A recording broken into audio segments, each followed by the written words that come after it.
Doctor గారు ఏమైందండి? ఏమైంది? నాకు పెళ్లి సంవత్సరం అయిందండి. పాప బాబా? బాబుని ఎవరు చేసుకుంటారో పాపనే చేసుకున్నా. ఇంతకి సమస్య ఏందో చెప్పు. నా భార్య రాత్రణంగా పడుకునింది, ఇంతవరకు లేలే. శవాసనం వేసిందేమా? పొట్ట కూడా ఊగలే. ఏమైందో తెలియ. పొట్టు కూడా ఊగలేదా? ఏమైందో చూద్దాం పదా. పదండి సార్. రండి సార్, అటు చూడండి సార్.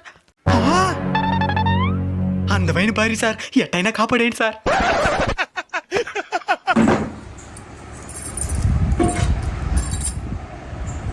మట్టి గాజులు డజన్ 20 రూపాయలే. గాజులు కాదురా, పల్స్ చెక్ చేస్తున్నాను.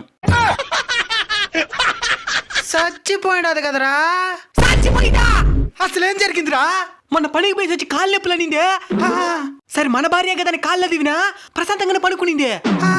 నిన్న రాత్రి గొంతు నొప్పనింది. సరే ప్రశాంతంగా పడుకుంటుంది కదా అది ఎంతవరకు లేలే సార్. ఏమై ఉంటుంది? ఏంది ఏమైంటుందా? సంపేశా